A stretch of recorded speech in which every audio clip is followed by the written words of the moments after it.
Speaking with your host, Ernest Owens. So lately, this past year, just in general, there's been a lot of talk about the next black civil rights movement, the next, big feminist movement, the next wave, all these social movements. And, when I turn on my TV screen, there's always like a certain person that always seems to have all the answers, whether his name is Mark Lamont Hill or Jesse Jackson, all these scholarly people that get on TV and have all the answers. They literally have to talk on behalf of every group, every person, and they get dollars after dollars and cents to do it. And, here on Honestly Speaking, my show, I don't do that. I don't talk for everybody. If you want to hear a woman's perspective, a woman is going to talk on the show. If you want to hear LGBT perspective, someone from the LGBT community has that perspective. On this show, I like to give people the opportunity to have a perspective. And for so long, I never knew what that term meant. But today, I will educate you with my DA from Penn. It's called intersectionality. It's basically the idea that when you're talking about social issues and causes and communities and issues, that you make sure that that thing is holistic. You make sure that people are involved in that discussion from those backgrounds. You can't talk about poor people if you aren't poor. You can't talk about the black movement and leave women out of the discussion. You can't do that. There's a lot of different movements out right now on social media. I think it's called Hotep Twitter or something like that. I can't even pronounce it. Someone out here can help me. That's how irrelevant they are to me. But there's this idea of black men protecting their black women, their queens. And it's that kind of foolishness that set us back another 3,000 years. But it's important to me to talk about this issue, especially that our generation is becoming more diverse. And the reality is that more people are starting to look different and talk different and come from different age groups. And they should be a part of the conversation. They shouldn't just be talked about or talked at. They should be talked to.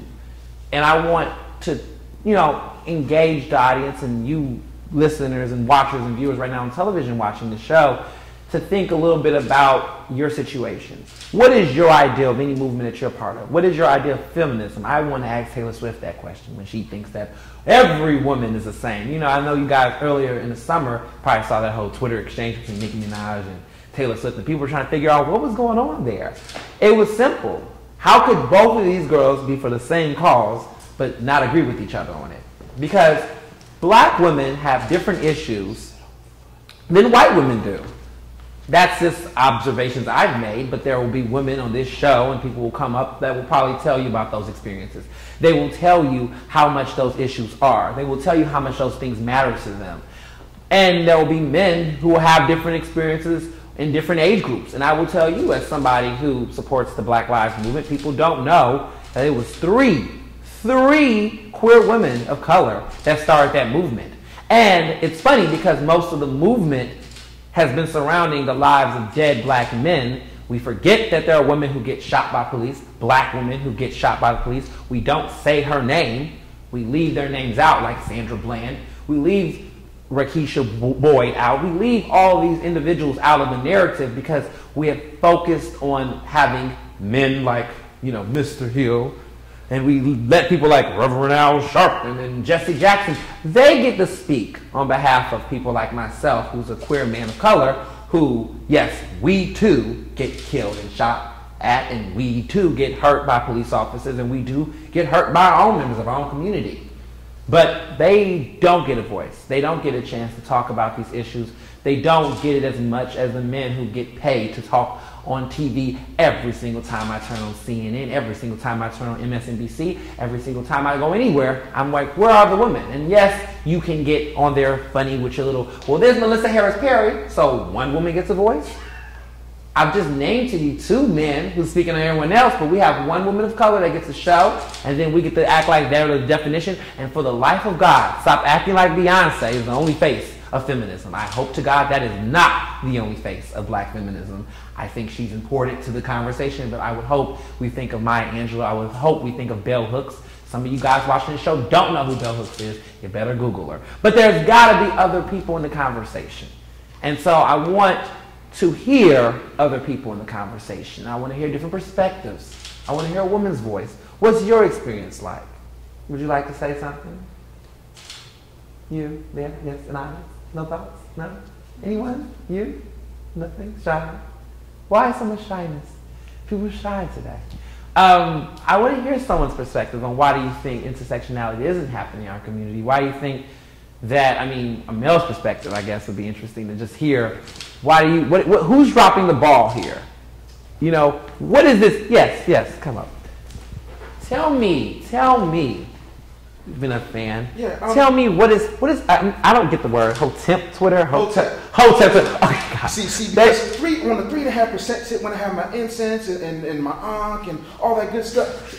That's how they come out. Hotep, like, you don't even know what Hotep means. I know it's Egyptian, right? It's Egyptian as far as most of them can go. That okay. Makes sense patchouli, but I digress.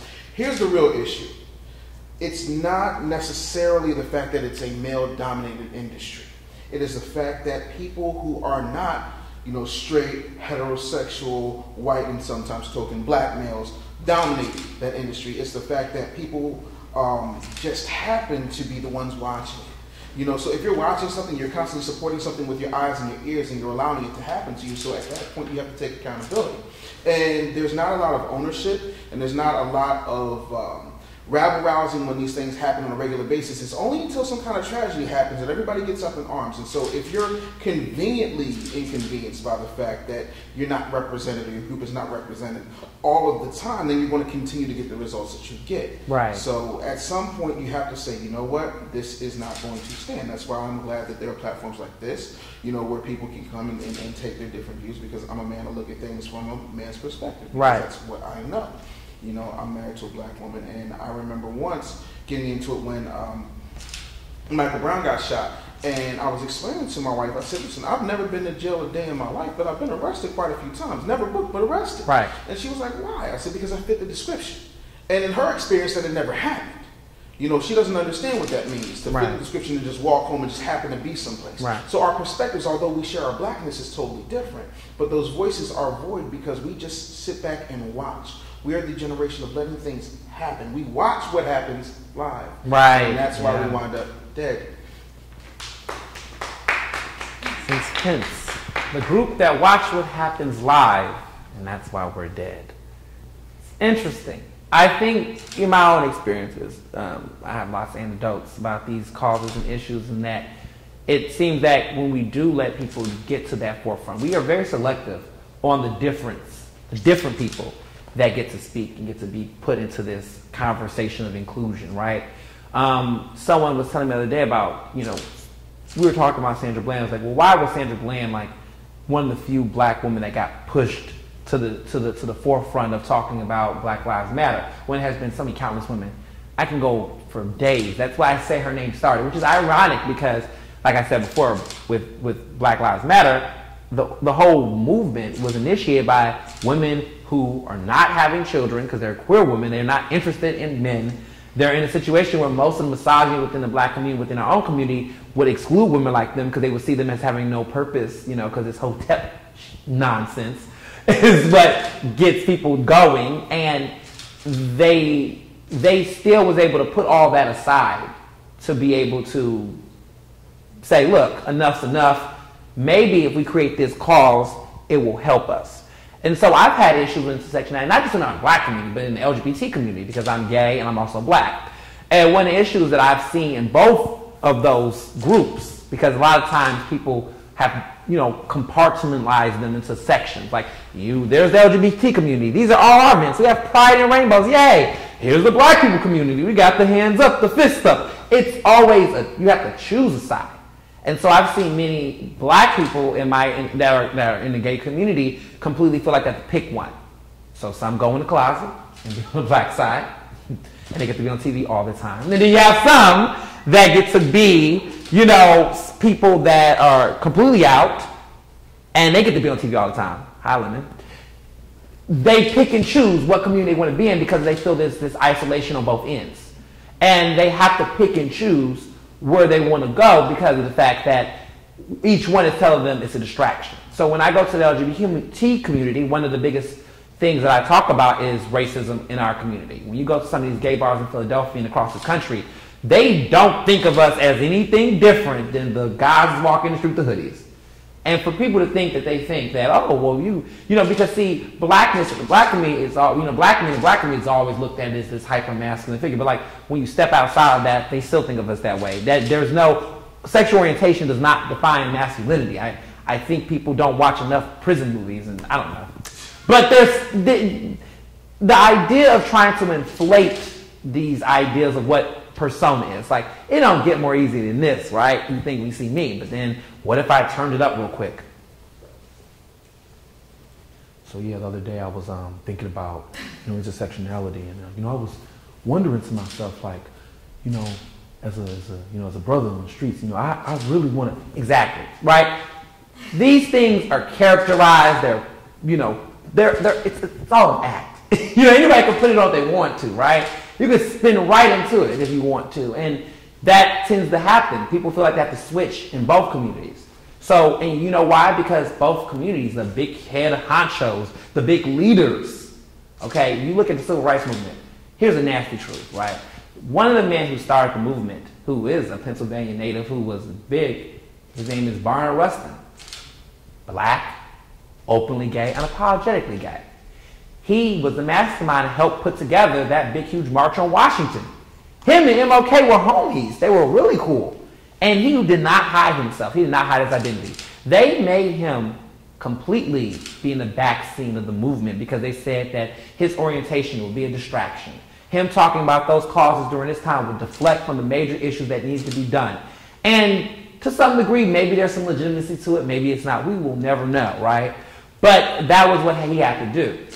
You go on over here to the LGBT community, and there's current issues right now happening with marriage equality. That was the big thing before we got the victory this summer, right? The whole argument was that there were many people in the LGBT community are black. There are black people in the LGBT community. I don't know why people keep acting like we weren't there. You look at Stonewall, you look at these riots, we were there. We were all there. We've always been there, right? The first person who threw a bottle in Stonewall was black because we throw bottles. That's what we do.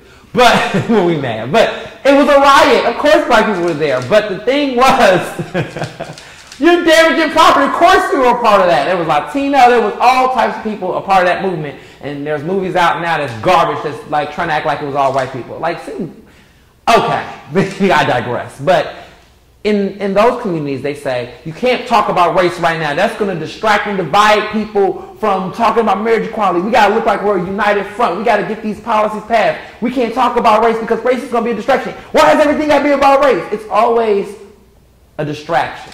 Either you're on this side of the distraction. You have nowhere to go. And I found myself in many cases in the college activism that I did on campus and stuff that I do post, that I was always having to, you know, downplay one side of myself to pick a cause before I finally said, you know what, I have to walk in this at the same time. You're going to have to take me as I am. And you're going to also recognize the power and potential and influence that I have, and that you can't step on my toes if you want this to work. And a couple more people now are starting to do that, for better or for worse. But, you know, they're doing it because they recognize the sincerity and the importance of having other voices. These fights cannot happen with just men sitting there. And about this Hotep stuff, because I know people probably sitting there scratching their head like, what are they talking about? You know, they look, well, what is this talking about? Well, the way I heard it was that there was a group of men that, you know, that potpourri stuff you were saying, some incense somewhere, you know, really deep in thought and other contributing factors to that highness that they felt like they was entitled to, that had this thought in their head that we should be like King Tut and them. No historical background. They don't know who. They just see those African images of Nefertiti, the queen, and say, we need to go back to the days when we were all queens. We need to go back to the days we were all kings. And so everybody's a king. Everybody's a queen. You're looking like, what? What are you smoking? But that was the logic back then. And so that has now taken place on social media, where there's this new idea of like, all women who aren't, you know, ready to be a wife and to be suited and to be ready to be a wife to produce children, those women are the type of women we're not saving because they don't want to be saved. Or the quote of a good favorite episode that I enjoyed, don't save her. She don't want to be saved because she don't want to be married. She don't want to be taken. And there's this ideology that in our current generation that only some women are worthy to be saved, right? Because see, if you talk about black men, black women can have 5 seconds to say, you know, maybe if your ass wasn't in that club, in that alley at that time, maybe you wouldn't got shot. But women can't say that. No one can say that because You cannot criminalize our brothers. All of our brothers are good brothers. You can't talk down on them. But then when you're looking around with women, right? She asking for it. She should have known better. She knew what she was doing. She was wrong. It's the same type of judging. What makes them any different? What makes women versus men any different when it comes to these crimes, when it comes to these issues? It's that support.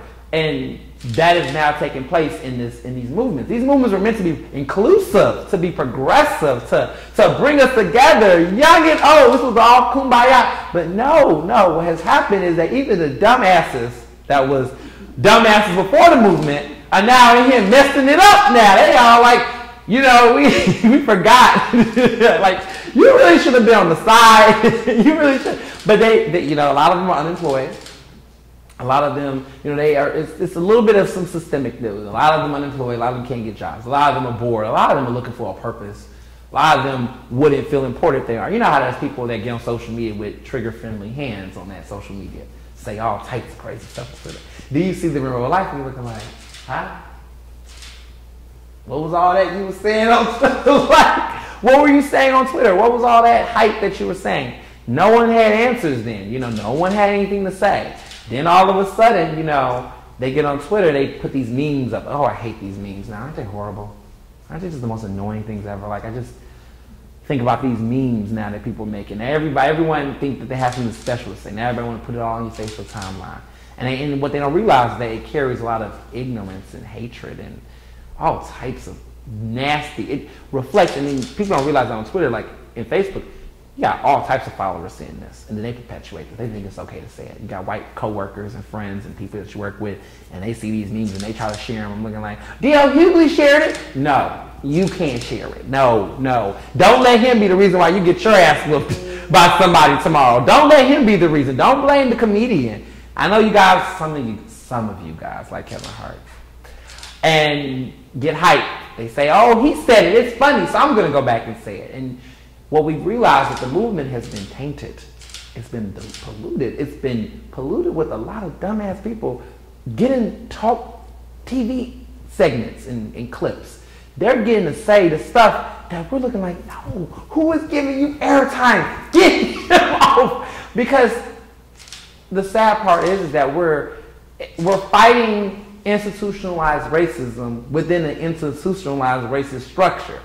So the irony is that you have activists that are on TV, or people who are interested in being activists or want to speak, right? Because I don't think all these people are activists. I think there's people who just want to make some money.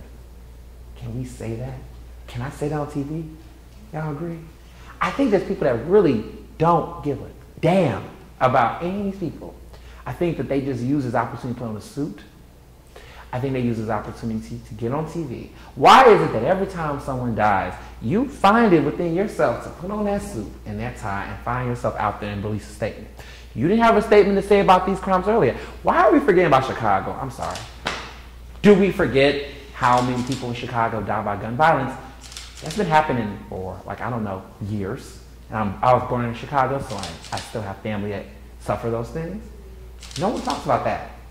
No one talks about Chicago, right? No one talks about any of these cities, right? It's until it's newsworthy. It's until it's a national cause that we can see certain figures in our community that wants to speak for the rest of us get on TV, put on a suit, get a check, mind you, and get out there, release a statement, and then they want to take the face of it. So don't worry about all the kids and all the community leaders. Don't worry about the community people that was in those areas. It got to a point where some of those leaders were like, you think about Ferguson, was telling those people, telling Jesse Jackson, all of them, get out. We don't want you here. Because some of them, like Al Sharpton, wanted to have VIP tickets to marches. So if you were certain somebody, you could be at the march. VIP? The revolution will not be monetized. Who's making these ideas to give people tickets to a show? Like it's a concert. You can't talk. No, we got tickets. Tickets to a protest, mind you. Supposed to be a democratic process. Supposed to be a process where it's like, look, I'm getting off of work. I'm here to support. I'm here to voice my opinion. And you're telling them, do you have a ticket to this protest? Excuse me, but you have to have a VIP ticket. Do you have a VIP ticket? I don't see it. Where is it at? And then youth that were the ones who started all of this, because all these intellectuals that are supposed to know about movements don't seem to come up with them. They don't come up with the hashtags. They don't come up with the locations, the rallies. They don't know how to ignite people. What they do is they wait for people like us who don't have clout to do the work, and they take the credit for it. They hijack it. They take it from us, and then they reappropriate it, they rebrand it, and they turn around and say, okay, guys, yes, we have to be here. We have to lead this movement. Fun fact, this summer I went to the NAACP National Convention in Philadelphia. It was here in Philadelphia. It was on the East Coast. And one of the biggest conversations they were having, there was a lot of old leaders saying, you know, these people, this youth is rebellious. These groups are rebellious. You know, the women used to be behind the man and the man used to lead. And then with the men, I was like, that's probably why we have some issues we have now. Because the issues that we are trying to address now is because of the stuff that was going on back then. And then they turn around and say things like, there's not this family dynamic structure, because as a, you know, if you were fighting for progress and you said that you want women to have equal pay, equal opportunity, if you wanted more diversity, that came with people being able to be more independent, think more, have more of their own thoughts and abilities. And if you think that all people are created equally, because that's what they keep saying, we believe in the constitutional rights, we believe in justice and equality for all, then that means you include women in that conversation, include all types of people in that conversation. And when you completely say things like it needs to go back to the old days, and that means that you really wish that said these movements, I don't even know what they're protesting for. Someone said that at the convention. Someone said, what do you guys want? What? What do you mean what we want? You guys not happy? What? Huh? Like, wait, are you black? I'm confused. That's what like something a white person would say. Ain't you? Don't you guys got what you like? It's like, what did they say? What do you guys want? That's what someone told me. Someone asked me, said, I don't get why you guys are so mad. Black lives matter, black, all lives matter. What? Are you serious? They say you guys want to break stuff, you're just making us look bad. Oh. So, it was a very interesting exchange. Because I just was not, I was up to here. And when you at an event like that with so many black people in a convention, you've been to the Pennsylvania Convention Center, it's tight up. There's so many people in there, you know. It's you know, there's a bunch of black people all in there, and you know, there's a couple others that come in, you know, Rachel Doe's, all that. But we had so many people, and I'm looking like, how can you say something like this? How can you get on a panel? How can you be in a space and say, what do we want? Like, as if you don't see the news like I see the news. Like, you don't turn on the TV and you think everything's fine. Because to them, oh, I'm sorry. Let me give some old heads that watching our TV a chance to say, but what about, this is what they say. Oh, no, you guys are, see, back in the day when you did it, when we was fighting, we were all dressed well. The girls had their hair done right. The young men weren't sagging their pants. We were innocent. We went to church. We didn't do all this, you know, I don't know what they do now, but we didn't do all of that jiving and all that. We were, you know, we were going to church and we were behaving, disciplined. Now you guys, with this hip hop and rap music and social media, you guys kill one another, you guys fight one another, you guys do this, and that's why this is happening to you. Now you want to blame it on the white man. That's what they think. No one on TV is going to say that. No one on TV is going to actually take accountability and say that there is currently within this movement a disagreement within the movement. Like there's people within it. We all are not thinking on the same page. People say, why is it that gay rights is happening so much faster? Well, I'll tell you some behind. I'll tell you what people don't want to say before I decide to set my Aldo shoes in there. The thing is that I think that a lot of it now is that they had to push people out. First of all, they just said, look, we only taking the smartest and the whitest. The rest of y'all, we'll talk about y'all later. Swoop! Rich white man got in there, said, look, we want marriage. Because we want marriage because we think marriage equality is important. We think value is important. But you know what we also want? We want, you know, we want to make sure we get our money. We want to make sure that our bills are paid and we get our rights. And that was fine. It was a capitalistic scheme behind it all, right? Partially.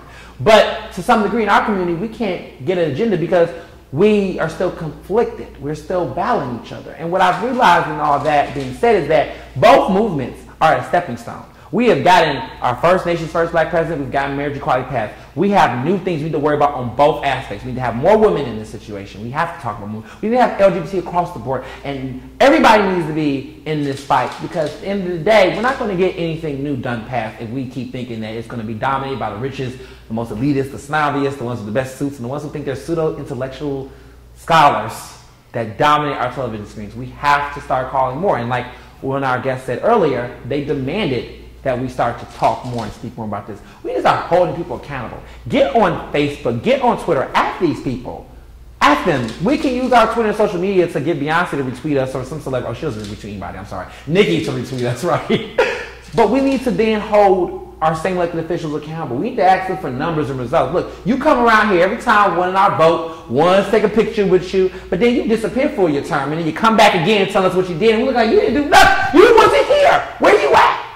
So we need to get more stringent on those issues, because if we don't do that, we're going to keep, like someone said, going back to the old days. And I'm sorry, I am too cool for that. So thank you so much for listening to the show. I appreciate it so much. Thank you for watching and listening. Thank you.